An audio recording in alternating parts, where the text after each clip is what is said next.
It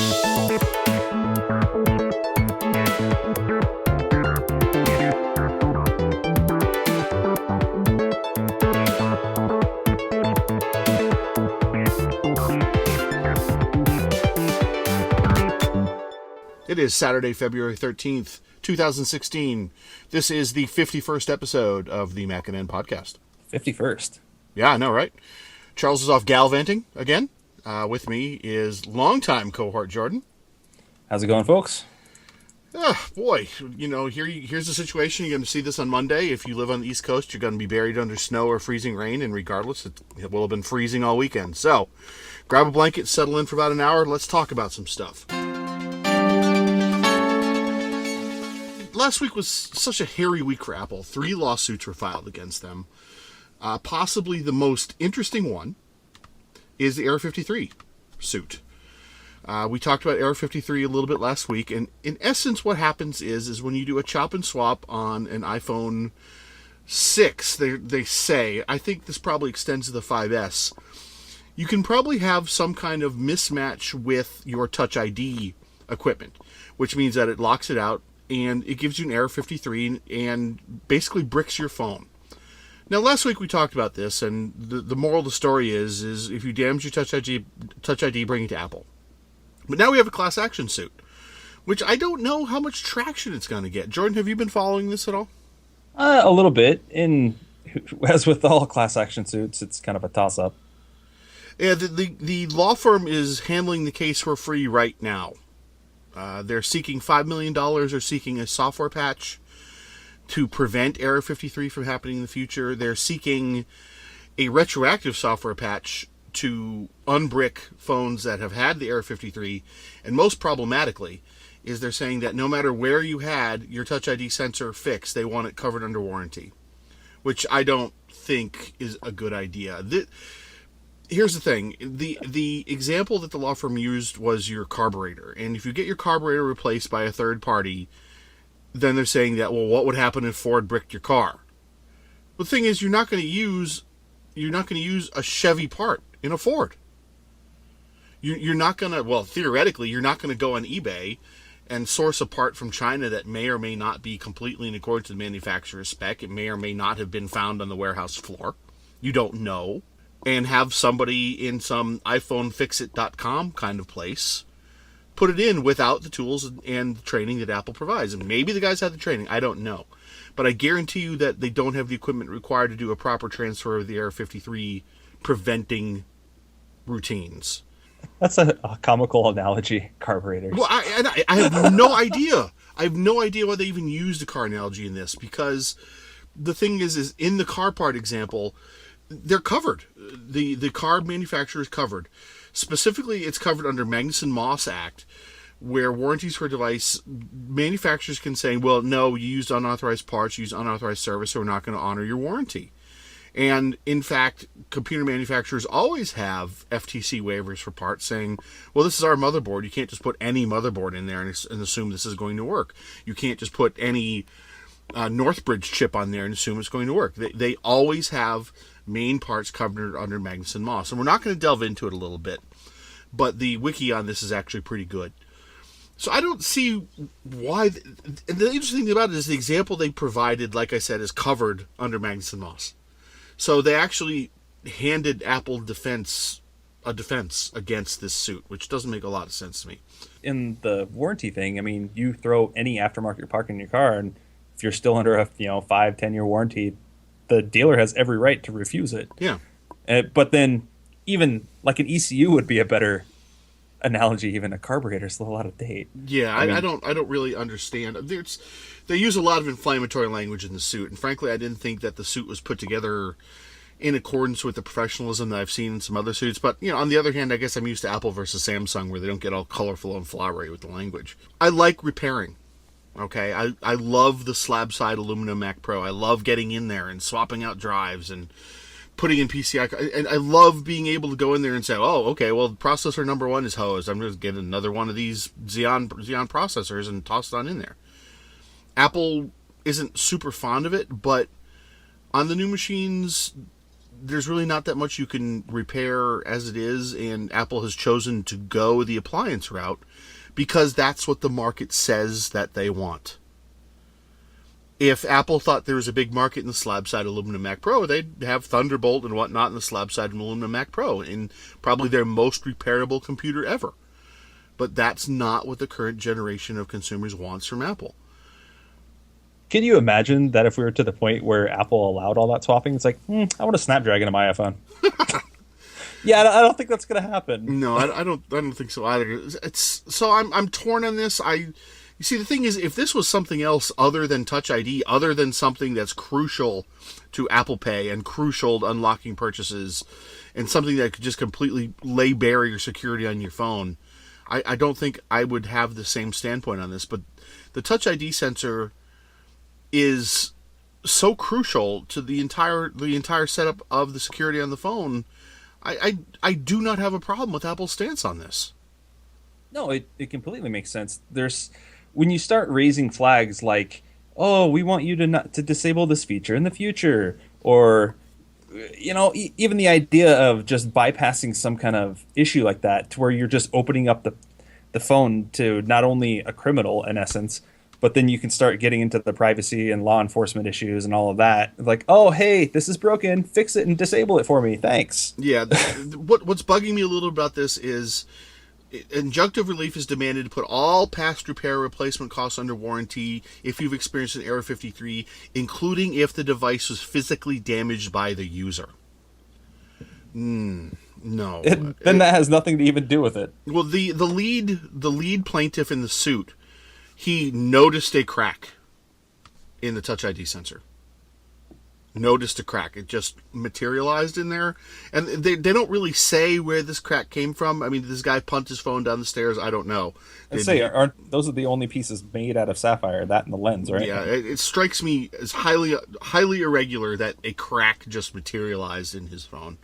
He does not talk about how it happened. He said that he did not think much of the cracked home button as the device was otherwise working fine. Apple offered to replace the iPhone 6 with the crack button for $300, which is refused by the plaintiff. And the lawsuit goes on and say, oh my God, well, this phone only cost $300 under a subsidized contract, so Apple offering $300 is criminal. Well, the phone's retail price is $800. And so Apple said, okay, well, yeah, we'll do this. We'll replace your phone for $300. So let's see. This phone that is still under contract, because it happened last year and it's an iPhone 6. So if he had it under contract, he had another year on the contract at least. And they're offering to replace it to him for $300. So Apple's already given this guy a deal. I bet if he would have pushed a little harder, if he wanted the bigger phone, they would have given it to him too. I think so too. I think he could have said, why don't you give me a 6S instead for $300? And I think they would have done it. Or how about you give me a 5 and like $100? Yeah, here's the thing. Apple customer care is good until you push them a little too far. It's just like, could you imagine? Hey, that broke. I need an iPad Air to replace that. Yeah, the thing is, I think the offer that this guy was given was a perfectly fair offer. It's a phone broken under a subsidized plan, and they said, okay, $300 will swap you out. I don't see where that's an unfair offer. And if you're a regular listener to the podcast, you know I've had my own problems with Apple service, which have been resolved in a manner similar to this. Okay, when I had the SSD problem, Apple said, well, you replaced your SSD with a third-party SSD, so we're not going to fix your keyboard. That ultimately got resolved. This is a fair offer. Yeah, because otherwise he would have had to pay out the full cost himself. Right. Otherwise, it's full retail. So he said, no, I'm not going to take it. So it's okay. We'll pay for full retail yourself. You're right. That's exactly what they did. The lawsuit, having read the lawsuit, it almost strikes me that the lawyers either were completely blissfully ignorant of how much these phones actually cost, which being that no one is subsidizing phones anymore, really. I mean, AT&T is now, everyone's on Next, and Verizon is, everyone is on there, same thing, and T-Mobile really prefers you to pay up cash front for the phone. I'm not sure how far this is going to get. I'd be surprised if this gets much past a judge, and if the judge knows anything about subsidized phones versus non-subsidized phones, I think it's just going to get tossed from the get-go. Well, I think based on the other act anyway, it doesn't have anything to stand on. So we'll see how it goes. This suit, this Error 53 thing, was very loud in mainstream press, and it continues to be very loud in mainstream press. And it's not Apple saying, no, you can't repair your phone. That has nothing to do with this. This is everything to do with Touch ID and the security involved in Touch ID. It has everything to do with that. Yeah, God, I would hate for this to actually get somewhere and then ruin the actual security and privacy things that Touch ID kind of protects. Yeah, I would too, but it's gonna shake the door for a little while, and we'll see. I guess we'll see ultimately what happens. It's like with anything else. This is the opening salvo. Apple hasn't even issued a public statement on this lawsuit yet. It's gonna go through some paces, I bet, and they're gonna try and push it, but ultimately, I can't see it going anywhere. It's so hard to imagine something that has such a strong backbone to already say there's no way in hell you can push this anywhere. I've been on both sides of this. I've been a consumer and I've been in service, and people will tell you anything to get their machine fixed under warranty. So, well, it kind of just happened. Well, then why does it smell like dirty shower water and soap? It just, people just will try and pull anything to get their device fixed under warranty, and I don't blame them. I really don't. I mean, getting something fixed for free is way better than spending $300 on it, but I'm just not going with this. This suit makes very little sense to me, and it's to me, this is 100% lawyers. Okay, moving on. We're done with this one. The FCC is in the middle of discussions about internet protections for consumers. Specifically, the FCC is looking for you to know what information is collected on you and you to opt in or opt out of that process. And that's what the FCC has said that they're going to do. So, earlier this week, petitioners American Cable Association, U.S. Telecom Association, Consumer Technology Association, and the National Cable and Telecommunications Association, amongst others, filed a letter saying that they really don't want these protections to be that strong because it's going to be a problem. And why is it going to be a problem? Pray tell, I love this one. This is my personal favorite line out of the entire letter. It says that the FCC should identify privacy security goals and afford providers, including smaller providers with limited resources, the flexibility to achieve those goals. Rules dictating specific methods quickly become out of date and out of step with constantly changing technology. So basically what they're saying to us is, well, why are you doing this? Why do you want to take money out of our pocket? The common thing with all these agencies and all these groups is that they are pro telecom industry groups. They are not consumer groups. Jordan, how much privacy do you think you have on the internet? None. Yeah, by default, you have none, right? The Jeffrey Chester, who is the executive director for the Center of Digital Democracy, said of the letter that the companies are aggressively expanding capabilities to monitor and monetize their customer data across all platforms, including television, and they want to ensure that there's no consumer cop on the beat. And I agree with his assessment on this. The internet service providers have a lot of money invested in collecting our data and reselling it around. That's a big part of their business model. And if this gets taken from them by a really surprising Tom Wheeler, I thought he was going to be a stooge, but he's not. If he takes this from them, that's a lot of money that they're taking away. Yeah, and he's been a champion of actually strengthening protections for consumers, which who knew, given the fact that he had such a background that supported telecom. Oh God, when I was working the day that he was assigned, and Charles and I looked at his history and said, "Oh, here we go again. This is going to be the same old thing out of the FCC. There's not going to be any meaningful reform in anything." And the first thing he does, here you go, let's have some net neutrality. I'm gonna let him run with this. I think that he is going to enact the privacy rules that he wanted from the get-go. I think the Republicans in Congress are going to flip out about it. And Again? Again and still. And it's going to go through anyway, because regardless of what Congress wants, the FCC does have this authority. Now that they've called it, now that they're covering it the way that they're covering it, now that the internet is a utility, the FCC's got authority to do these kind of things. Yeah, they're always going to run the risk of having their funding pulled by threatening government officials, as they tried to use with the net neutrality issue. The only problem with that is that will have many, many unintended consequences. Oh, yeah, it will. They pull the FCC's funding, and it's an all or nothing kind of thing. So the FCC's funding gets pulled. So the government doesn't make the money on the broadcast auctions. So that's several $billions that they're counting on for next year's budget. Not to imagine all the other frequency tracking and monitoring, policing. Yeah. It's going to be fun when people can just do whatever they want. Yeah, just ask the drone people that, right? Got to register your drones now, people, if it's over half a pound. That was such a weird time to do that, too. Merry Christmas, register your drone. Merry Christmas, here's a form. What? We're going to see more I suspect the next 2 weeks. We're going to be hearing more about this. The letter was filed this week, and it's the entire text of the letter is not completely available yet. It will be soon. It'll be on the FCC's page in the next 2 weeks. And the FCC is also scheduled to discuss this next week and start issuing opinions the week after that. So we'll see how it goes. We'll see if this turns into a lengthy public comment session like the net neutrality was or not, or if this just kind of slips under the radar and Wheeler just says this is the way it shall be, which is possible. And it's key to remember that some of these people that are as part of this letter are the same ones that were against net neutrality. Yeah.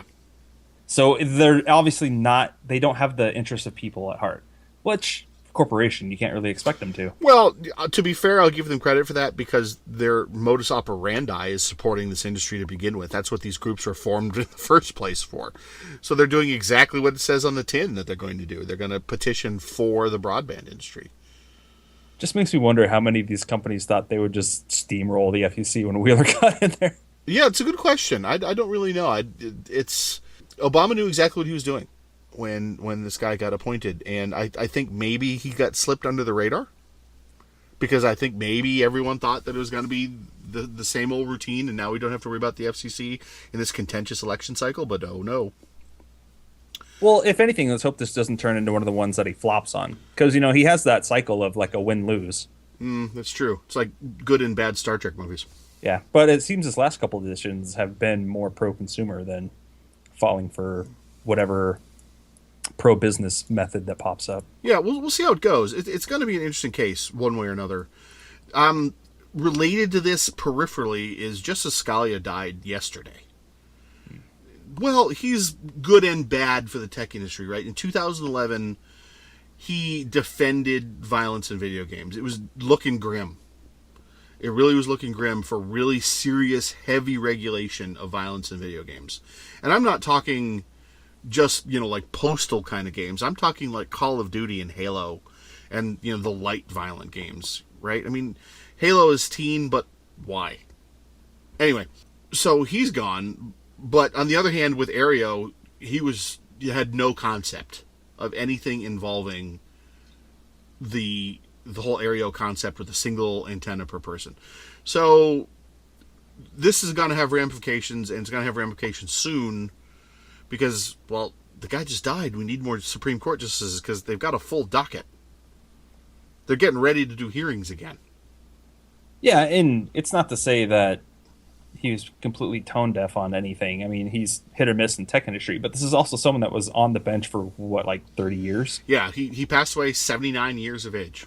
He was a fixture for the Supreme Court for quite a long time. Well, we don't openly advocate revolution in the United States because, frankly, I live a little too close to the nation's capital. We'll really be that happy about that. Supreme Court justices should not be a lifetime appointment. Congress should have term limits. Get some people in there that know what the hell they're talking about before they do these legislations. There you go, MacNN Podcast. What are you expecting? This is the same old drums we beat all the time. Moving on. So while I didn't specifically mention this in the article, Dr. Dre is apparently filming a television show, I guess you could call it that, for Apple distribution on Apple Music of all places. It's called Vital Signs. The rumors are that it's 6 episodes long. It's semi-biographical where they talk about various emotional states from the doctor himself. And Apple is paying the bill. Hollywood Reporter picked this up. I said that they filmed a debaucherous scene in the Hollywood Hills, but really it's a massive orgy is what they're filming. Oh, lovely. Yeah, so I left it at debauchery, but so I'm kind of curious to see this. I'm not sure. Which part of that is semi-biographical? Yeah. Well, the interesting thing about it is the source. The Hollywood Reporter says, and his wife was on set just to make sure that things were being done correctly. All right, then. Okay. Chat for the show, music director Paul Hunter, producers Aaron Ginsberg, William Green.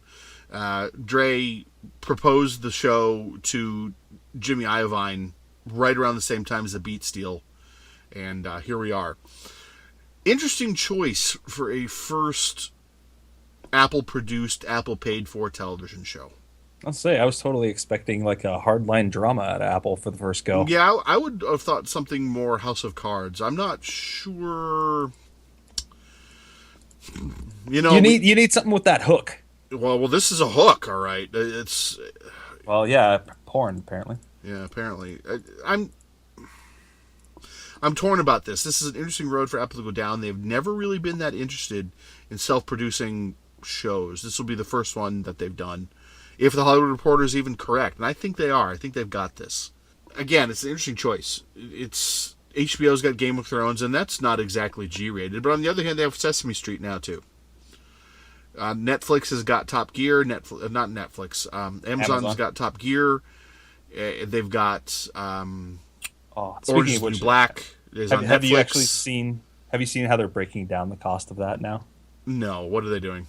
They get something like, for the funding Amazon is giving them for every episode, you could have made like 3.5 or 4 British versions. Well, here's the thing. The British version was fun because it was 3 friends doing what they were doing with whatever they had. Right? And it kind of escalated with time. But still, you're right. I mean, I do know the Amazon funding is really, really stupid. But now the BBC version has Matt LeBlanc on it. You know, I was having a discussion about that the other day, and he kind of makes sense, though. At first, it kind of had to be reasoned into me, because I had to stop and think. It's like, well, he actually is kind of a car guy. And you don't think about it to where he did, like, he was hosting, like, a best of BBC thing. Was he? I didn't even know that he was doing a best of BBC thing. I don't remember exactly what it was, but it was for the BBC, and it strikes it even weirder that they have an American as a primary host of this show. That's what kind of whacked me out about that whole thing. It's going to work out or it's not. I mean, there's not going to be any between. Somebody's going to crash and burn, literally. One of these shows is going to crash and burn. I do not think that both shows will be sustainable. Well, I'm wondering if they're just going to go in completely different directions now, though. Yep. You have the old Top Gear, which I think is going to just go finish or keep the same formula they have been, where it's getting more ridiculous every time. Compared where now you have LeBlanc, who's a car guy that you don't really think about. You have the internet reviewer that was banned or barred, depending on how you look at it, by 2 high-end producers of cars. You have Chris, who seems like he's a little too on board with Ferrari, but he is very vocal about cars. You have the actual race driver, wasn't it? Like a test track driver or something like that. Mm-hmm. And then Sabine, who was the German equivalent show, and then always gave the guys a hard time. And when they did like the Nürburgring, or what was the other one? Like they were doing the weird challenge, I think, with the German version of the show. I mean, I'm okay with an ensemble cast. That just seems like a lot for this show. I just get the feeling it's going to be too sporadic and too out there. Just a little too random. We don't have any time to attach to anybody. Yeah, too many talking heads. Anyway, off the going back to Apple Television, is Les Moonves this week also said that the phone has been ringing for over-the-top streaming, but Apple hasn't been on the line lately. So, got a persistent rumor about an Apple over-the-top service confirmed by Les Moonves last year, and now all of a sudden, no, they're not talking about it anymore. It's the evolution of an Apple rumor, I guess. Well, in either case, though, this is something that I think people are craving from Apple, though. This might be something that helps push better Apple TV. Well, I think it'll push better TV. I think having another provider of your content is not a bad thing. I mean, look what Google Fiber does to areas when they come knocking. Now all of a sudden, AT&T wants to give you gigabit speeds for $100 a month instead of the $500 they wanted before. So I think more providers is better than less. I really want them to actually come out and say, hey, yeah, we'll finally do the over the top, but maybe this is going to be kind of inching into that. Or maybe testing the waters, maybe? The new Apple TV is an interesting beast. I have one in the house. I also have second and third generations in the house. I primarily use it to stream from my home server because I have my entire DVD collection stored on the home server, because the Netflix apps for the Apple TV are terrible. It's not that the interfaces are bad, they just crash a lot. The app infrastructure of the Apple TV is interesting. It's not enough to say, oh, I've got to get the 4th gen Apple TV. Well, haven't they generally been like that, though? There's never been a rush to go, man, got to get that new iteration. Well, from the first gen was hard drive, and it was just barely 720p. The second generation was full 720p, faster processor, faster everything, and a shift to the iOS instead of a custom version of OS X. And version 3 brought 1080p. So Apple's always had a reason to shift hardware. They haven't just said, now it's 1080p at 120 hertz or anything like that. They haven't just incrementally bumped up the specs. From third to fourth, it's got the same performance characteristics as for video playback as the third does, but now it's got the A8 processor in it, and now it can play apps. Is that worth the price difference? Is that worth $69 to $149? In my experience, it has not been. Thinking about it, it would be the killer app. Thinking about it, an over-the-top Apple-provided service would be good, but if what Les Moonves has to say is accurate, it's probably a year or more out. It's all these are kind of a weird area anyway. You have your Amazon ones, which are no one's in a rush to replace. How often would somebody even replace a Roku? That I have no clue. There's so many different models of it. It has to be semi-frequently, I suppose. Or even look at a game console. You could still use your Xbox 360, and how old is that? That's true enough. The Xbox 360 is actually a remarkably powerful streaming receiver. I've actually swapped over my PS4 just because its interface is a lot better. But... Okay, yeah, I mean, interface is a thing too, sure. So in any event, Apple's first television show is apparently semi-biographical about Dr. Dre with naked people.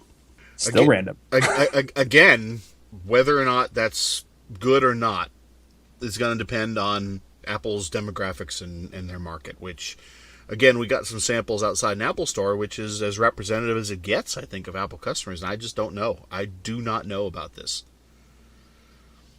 Well, at least it's only 6 episodes, right? It's only 6 episodes, and I guess you don't have to watch it. I mean, the Apple cops aren't going to come to your house in their white splendor, with the gray apple on their hats, and tie you down to your sofa and do a Clockwork Orange on your eyeballs and make you watch it.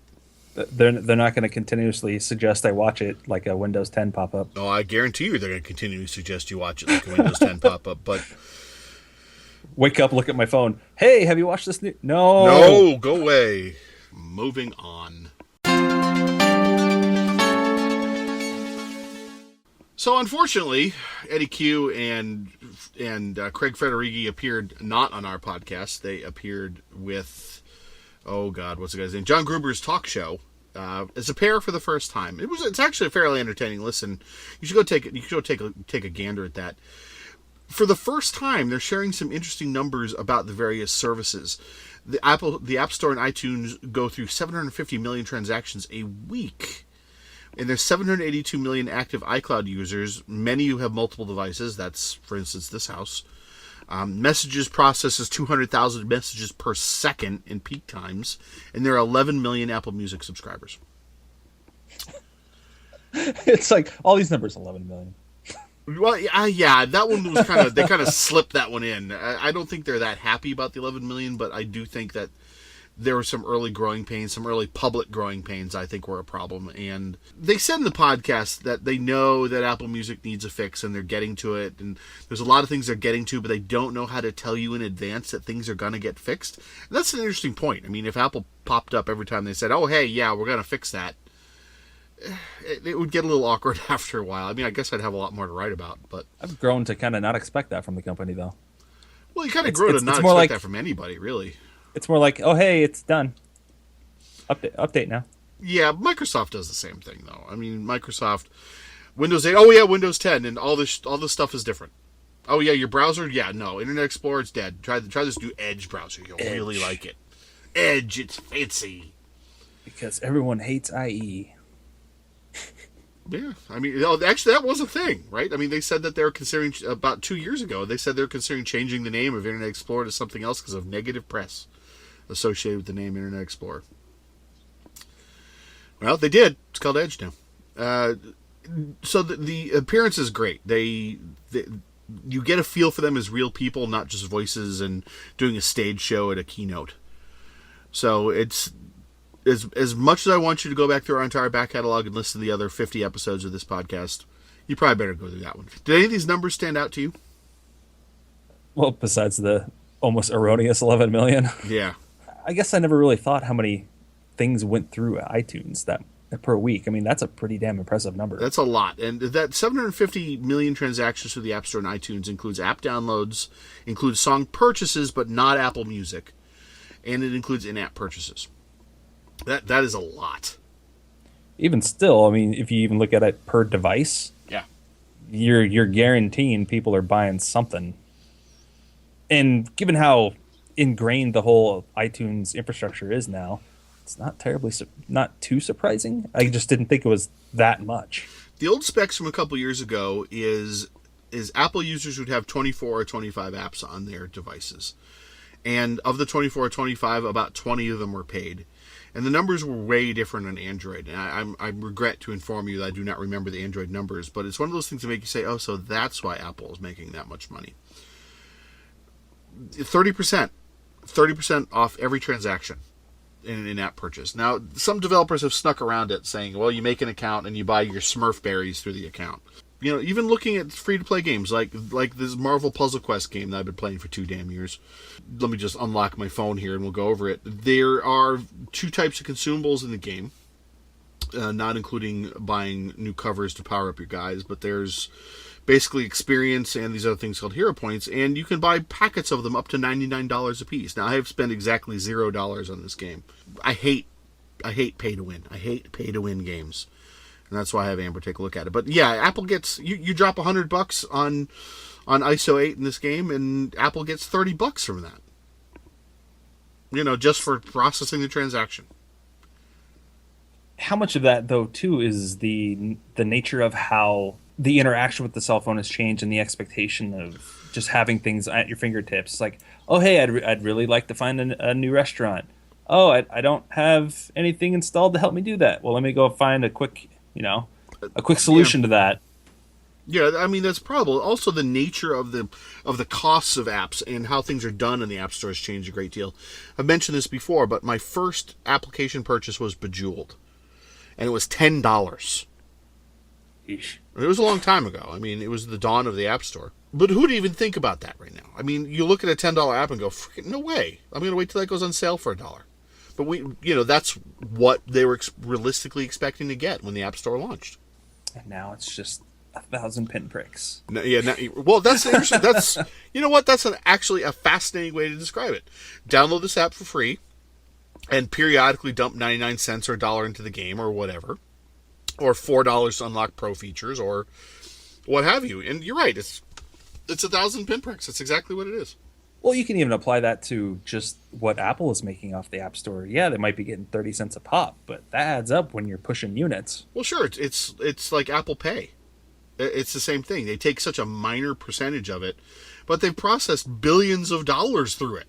Yeah. So, I mean, how long does that take before that adds up to real money, right? I mean, it's 1,000 pinpricks. That's the best way to put it. You know they've gotten their analysis and their accounting team working hand in hand. Well, yeah, they have to, and that's just the modern reality of mobile. I think they're just you cannot separate humanity from their mobile devices at this point. I will take that over ads, though. Yeah. Okay. Or selling my information through ads. Yeah, I mean, and that rolling back to what the FCC wants to do. And honestly, that's one of the reasons why I use the Apple ecosystem. I do have Android devices, but Lord, do I hate the ads. You think you've got it bad on the iOS? Hop on over to the other side of the fence. Tell me how you like it there. I still am so annoyed that you have to pay to remove ads on a Kindle. Oh, yeah, the Kindle special features, that whole thing? Yeah. Yeah. Here's $15. Okay. Get rid of my ads, please. No. That doesn't get rid of your ads. That just gets rid of your lock screen ad. Yeah, your lock screen ad. You'll still get ads. Make no mistake about it. But that lock screen ad, yeah, that's $15, man. Oh, still so... Well, it's Amazon. I mean... They have to subsidize the cost of those things somehow, I guess. Yeah, well, it's a loss leader, and it always has been for them. It gets you to buy the Amazon stuff. So, that said, you can take my Amazon Prime out of my cold, dead hands. It has made my life so much easier in the last 6 months. I like the idea of not having to, man, I really need to get $10 more of things in my cart so I don't pay for shipping. Yeah, that was terrible. And think about it now, it's like, man, that $100, that's like, I will just dominate that in shipping costs. So, yeah, we've for my wife's recovery, we've had wheelchairs delivered here. Because of Amazon Prime, we haven't had to pay a frickin' dime to get them here, a day or two later instead of 10 or 15 days later for an exorbitant shipping charge. So I'll take that. I'm gonna be a little honest. It makes me a little lazier too. Oh yeah, it totally makes me lazier. There's some project glue I need, but I'm like, I can't get on Amazon. I don't want to do it right now because Amazon Prime. I don't want to go to the store. Don't Amazon Prime. I'll just not do it. Yeah, I'm with you. Moving on. So Pandora's had some tough times. Some. Yeah. Pandora's looking to put itself up for sale. There's some discussions going on. They're working with Morgan Stanley to conduct acquisition talks. Their quarterlies weren't great. Net loss of almost $20 million. The streaming rates were recently set and is not what they wanted. Their bid to buy the radio station to get terrestrial broadcast streaming numbers, nope. Saw right through that. They don't qualify for that. The New York Times says that the deal talks are underway, but may not be a deal. Market value has dropped from $7 billion to $2 billion over the last couple of years, and a stock drop of more than 60% since October. Reason why is this: Pandora brought in $336 million in revenue, but spent $143 million to get the music to play. That's got nothing to do with server costs or personnel or anything. Out of the $336 million, more than a third of it. That whole area is the idea of terrestrial versus internet streaming, the different costs per different artist, what the record label is indicating. It's such a garbled mess, and to even tread into those waters to get all those rights, I can't even imagine how much effort is put into that, even on the back end. Yeah. The thing is they have been shelling out bucks, which I can't imagine has helped their financial situation. They bought Ticketfly last year and RDIO Radio last year for the assets and staff. $75 million in November for a defunct service. I don't know. It looks tough, and they were talking a big game before Apple Music started. I don't think they can talk that game anymore. It's going the way of every new innovation that comes. The first ones eventually have to die out. We've seen that across multiple projects. Yeah. Look at social media. Look at how MySpace fell. Well, MySpace just got bought by Time. Well, you know what I mean, though. How is that even a smart purchase for Time? Let's be serious. Well, it's the ad network. It's the associated ad network that got purchased. So right, but it's like buying irrelevant. Yeah, I mean, I'm not exactly sure what they were getting other than a massive list of emails really for the purchase, but that's neither here nor there. But it's an interesting evaluation that the first one to the market needs to croak. I mean, Alta Vista. When was the last time you heard about them? Netscape. I don't think this is a good thing. I'm not sure who's going to buy them. I don't think Apple's going to buy them. I don't think Google's going to buy them. So who's that leave? Wouldn't buy them. Yeah, I don't think Spotify's got the ability to buy them. I don't think they'd want to. So Spotify has such a sweet deal going on for what they do. If you really think about it. Yeah, they do. For as good as Pandora used to be, it's just gotten to the point that I can't see it sustaining that much longer, even if it doesn't sell.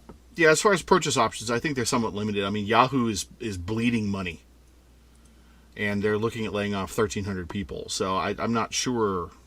I don't think it's Yahoo. I'm trying to even remember what other streaming services are viable.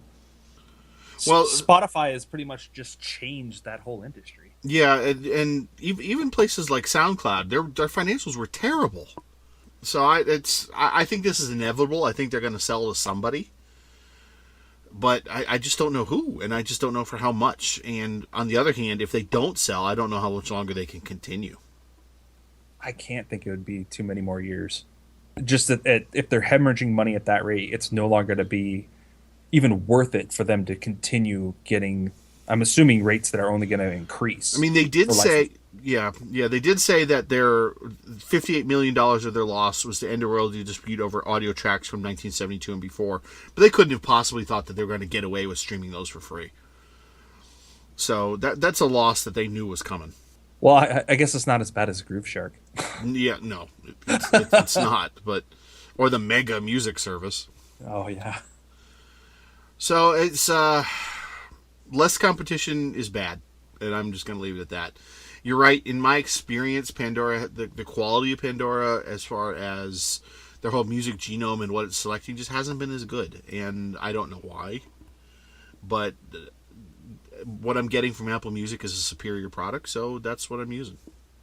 It was revolutionary in terms of what it could do, especially when it came out, and the percentage matches to what it that range was excellent. And considering it was this huge evolving project, it's something I kind of sad to see go, but maybe that's a good point for someone to buy it. Yeah, they would have access to all that, or what are some other services like Django or something like that? Maybe they could benefit from that. I've completely forgotten about them. Just maybe some other outlier that could really capitalize on having better technology. Yeah, I hope so. I want it to survive. It does things a little bit differently. I want it to survive, but I don't know. We'll see. Well, I'm going to hand this over to William for a moment for his app of the week. William, tell us what you got on tap. This is why we need podcasts. If I didn't have to say to you what the name of my app of the week was, I don't think I'd actually understand it. I mean, I'd understand the app, but I wouldn't understand the name. Because this one, for me this week, my app is App in the Air. I wrote that down on MacNN. I typed that, I searched for it in the App Store, but it was only actually saying it aloud that I realised, oh yeah, okay, App in the Air, I'll flight track it. I could get the pun now. Doesn't mean I like it, but finally I understand it. I can't say that I think the name is the most exciting part, but the app itself is the most comprehensive airport and flight tracking system I think I've ever used, and I've tried a fair few of them. What App in the Air does, it does the basic thing of saying when your flight is about to depart, which is nice, but it also crowdsources information, so it will tell you, listen, it's taking a bit long to get through security at the moment, so you know to hurry for that stuff. In certain airports, it will give you actually useful maps instead of just that overview of the terminals, and you think, well, I know I was in Terminal 5, I can see the signs. This one will let you search for the example they give, I think, is toothpaste, and it will find the chemist for you. I've searched for power outlets, and there is the charging station and things. I'd like it to be in more airports, but for the ones that it does cover, it is tremendous, and it's a growing number. It's also, I actually found the one thing about it is that pricing is complicated. The app itself is free, and you can use it a lot. It's got an Apple Watch element with it. You get a huge amount of information. But the kind of nudges and reminders, they seem to only come with certain different types of paid in-app purchases. And this is one of the cases where if you go to the App Store, there are a list of several in-app purchases. I think it's about 6 or 7. But if you go into the app itself, there are only 3. You can pay $5 and get all sorts of alerts for your next 5 flights, whenever they were. You can pay $10 and get any number of flights, as long as they're in the next 12 months. Or you can pay $30 for all flights ever. I think the 5 flights one is a bit of a bargain. But I particularly like, it's not available in all of these, you need to check this one. I particularly like the way that it will send you an alert as an app user and text someone you're flying with, even if they're not using the app. I like that kind of just extra twiddly detail for it.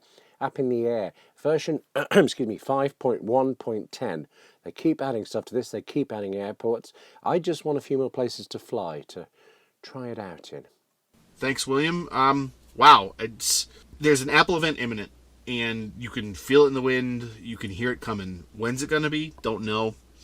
What's it going to have? Well, probably iOS devices, but you know what? We're here, and we're going to report on it for you, and we're going to continue tuning up our design a little bit, and If you have any comments, please email me at tips@macnn.com. Hit our forums, start a discussion. Got a tech problem? Sign on in. Jordan, we need to hear more from you, man. Yeah, you know how things go. I do know how things go. So, on behalf of Jordan and I and the entire staff, have a good week, everybody. Later, folks.